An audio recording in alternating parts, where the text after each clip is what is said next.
Hello and welcome to another video review. This is Murdered Soul Suspect for PC, Xbox 360, PlayStation 3, Xbox One, and PlayStation 4. This review is coming to you courtesy of Fusion Bunny. He sent me this, so thank you. It is greatly appreciated. This is an adventure game by Airtight Games and published by Square Enix in June of 2014, and it's fairly interesting for a variety of reasons. The first of which being that we don't really get all that many adventure games that are considered a full-on AAA release, and the next one being, this game was almost completely forgotten. Now maybe it's just because I'm an adventure game nerd, but when I see something like this come along in the mainstream market, and even if it did get a mixed reception, instantly there is nothing about it after its release, that just strikes me as odd. It begs the question of why this happened. Is it just because it's what the critics say it was, which is a very, very mixed release? Or is it something else entirely, like what happened to Titanfall, despite it having rather good reviews and generally being a good and enjoyable game, just kind of dropping off the face of the earth after a while?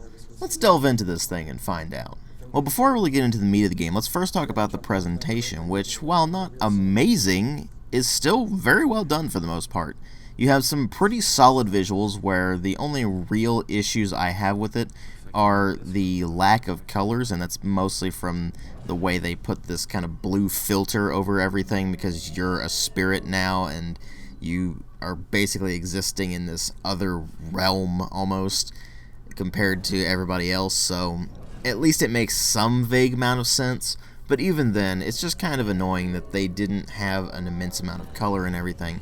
And even then, it's just on the darker end of the color spectrums anyway, so it's not particularly flattering in that regard. But they have put quite a lot of detail into everything, where every character has a fair amount of detail in not only what they're wearing, but also their facial animations even, where some of the characters even actually have some fairly accurate facial animations, even though it's not quite to the same degree as something like, say, LA Noire, which has still set that bar really, really high, because, let's face it, mocapping actual faces is always going to beat out something like customized animations that someone did in a studio.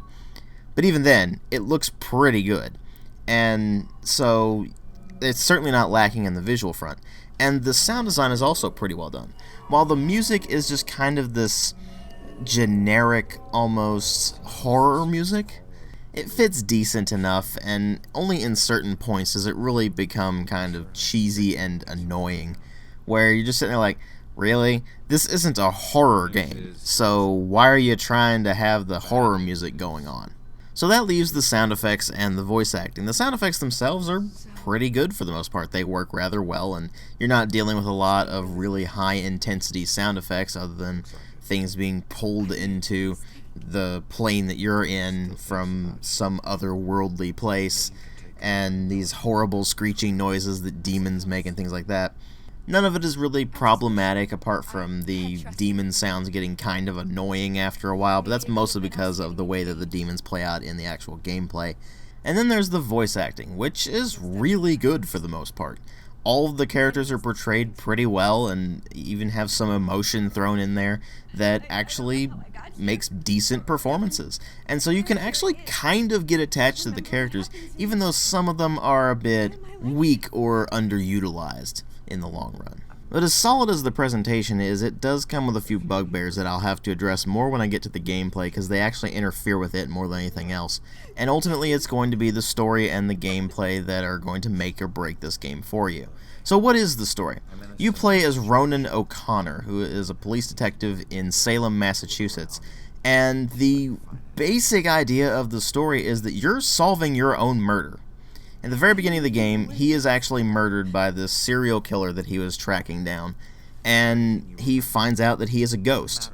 So he now has all of these supernatural abilities by nature of being a ghost, and he's basically on the trail of who murdered him, why they did it, and what he can do to actually stop this person from killing again. And of course it gets more complicated than that, but to really delve into the plot, I would have to get into pretty heavy spoiler territory. Suffice to say, it being Salem, Massachusetts, you pretty much expect it to have something to do with the Salem witch trials, right? And let's face it, you hope that you're wrong, because that is so incredibly cliche. But unfortunately, it being set in Salem, Massachusetts, it does have to bring it up.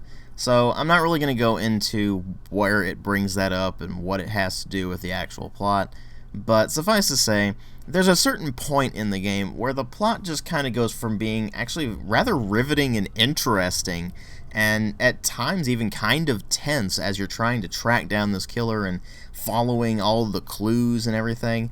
All of this very interesting stuff that just kind of leads you through the game, to all of a sudden, well, okay, whatever, toward the very end of the game.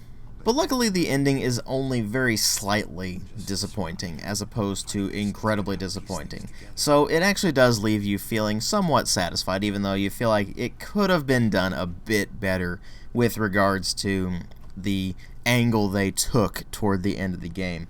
But the journey is certainly satisfying in and of itself. And that brings me to the gameplay, where it's an adventure game. People might think of this as a sort of action-adventure game. It's not. It's a straight-up adventure game, with some very light stealth mechanics here and there. So how it works out in-game is that you go from place to place, look at all of the clues you can piece together. For example, let's take the investigation into your death itself. You start out at the crime scene, so you can look around at all the clues from the crime scene, like the gun that the killer stole from you and then proceeded to kill you with, or the shell casings that it left, or the shattered glass from the window that you fell from. Things like that. You can also do some otherworldly things, because you can actually possess people as a ghost.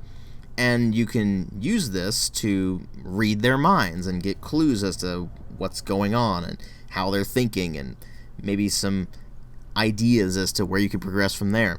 Or you can eavesdrop on conversations by possessing them and listen to a couple of characters discuss a lead that might pop up. Or you can actually look through their eyes at something that they're working on in order to try to find a clue there. Or you can even influence their mind in order to better jog their memory about a particular thing. And all of this requires you to just look through the crime scenes, to look through the various clues that you've got, and try to find the things that are relevant. Now, there are problems with this. One, it's really easy. As in, pretty much all of the clues are just plainly in front of you, and even glowing, because they have these kind of highlighting glows around them. So you pretty much know what you can interact with right off the bat, and that makes things pretty easy. Sometimes I did have some issues actually finding some things, and that's because it was hidden behind some other event trigger, or it was actually hidden behind the lighting in the game. This is one of the issues I have with the presentation. Sometimes the lighting is so incredibly dark in this game, you can't actually see some things. Now, you can get around that, but it is kind of annoying sometimes. But by and large, you're not really going to have too much trouble with this thing. If anything, the only real trouble you're going to have with it is in relation to piecing the clues together when you're actually going into, say, the influence bit, or trying to solve a riddle in your head, so to speak, where you're having to combine different clues together in order to actually get a final clue to whatever situation you're in. Or perhaps you have to interact with something and you're trying to figure out which one of, say, 3 things that it is based on a sound cue. The only trouble being that the sound isn't always clear, because, say, you hear rocks falling. Well, that could mean that you either want to check the crack on the rock, or you can take a look at the blood stain on the rock. And you're not really sure right off the bat what it's going to be, because a rock falling sound is just really generic. So you just kind of have to use your brain about it, and sometimes things are just not very clear in general, because they just kind of give you these vague senses of what the clue is supposed to be, just based on 2 or 3 words. So that can get kind of annoying at times, but it's never really a huge problem, because you can just work through it with trial and error anyway. If anything, the puzzles in the game are actually incredibly easy. It's just getting tripped up on what specific thing you're actually trying to go for, because they're so easy that you kind of overthink things if you're like me and you're an experienced adventure game player.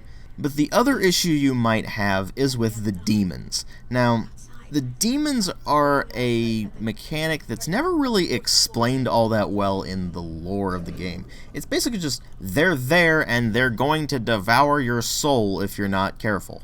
Okay, why are they there? Why did they want to devour my soul? Where did they come from? None of this is really explained. And so it just feels like something that was actually thrown in there as a pure gameplay mechanic rather than an actual part of the game and its world. And so what this entails is actually stealth mechanics. And they're not very good. You can't actually sneak, you can only walk around or run. And what you can do is you can actually hide in ghost residue.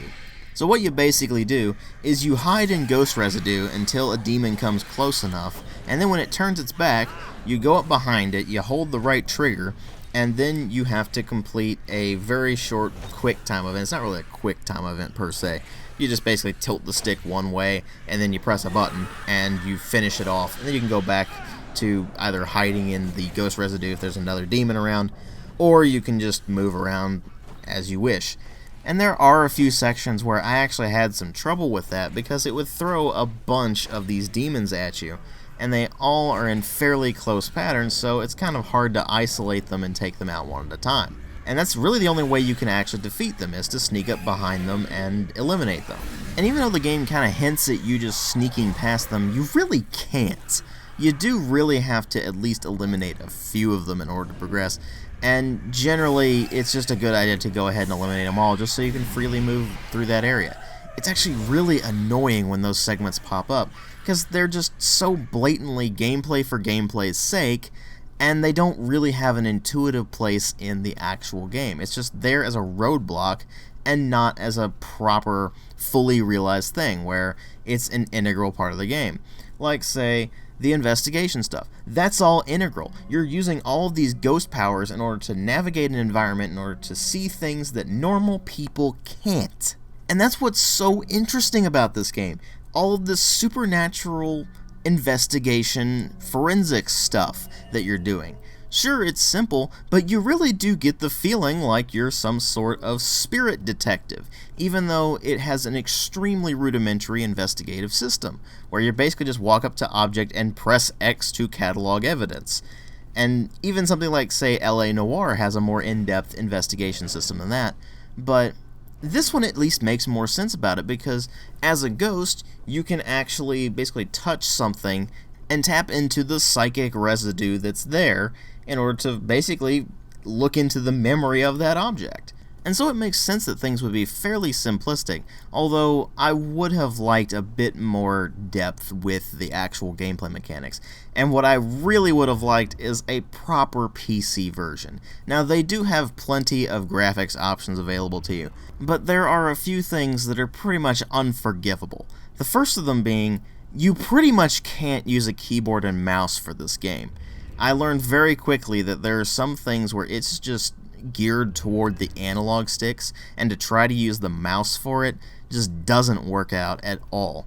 So I switched over to my gamepad and it worked fine, but if you don't have a gamepad, you might want to keep that in mind.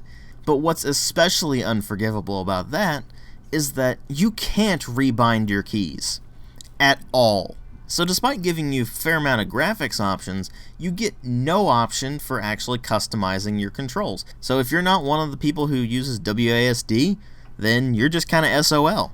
Granted, you should be using a gamepad anyway, but that shouldn't happen on a PC game. And it also shouldn't happen that there are all these weird performance problems. The game actually doesn't run bad at all. I got the thing cranked up to the max settings and I'm getting really good frame rates, but there's just certain parts of the game where it will just freeze up for a second. And I'm not entirely sure why. It doesn't seem to have any rhyme or reason to it, it just happens at random, and it seems to be even worse on the consoles, where it's just freezing up quite a lot. So I don't know what's going on with that, but it does get kind of annoying. It's not a game breaker or anything, but it's just kind of annoying. But this thing not being a fully realized PC version is not really a deal breaker either. None of the problems I have with this game are actually deal breakers. They're annoying at times, sure, and for die-hard adventure game fans, you might find this thing a bit easy. But how often do we actually get a full-on sort of AAA adventure game. Next to never. And so for something like this to come along in today's gaming climate is pretty impressive, and I just wish they could have done more with it. It feels like they could actually take this concept and do more with it, and I very much would like to see more of this kind of game. It's certainly a massive breath of fresh air when pretty much everything in the AAA market is a modern military FPS or some other follow-the-leader garbage. So it's not perfect, but it's still pretty enjoyable. I give it a 3.5 out of 5. Thanks for watching.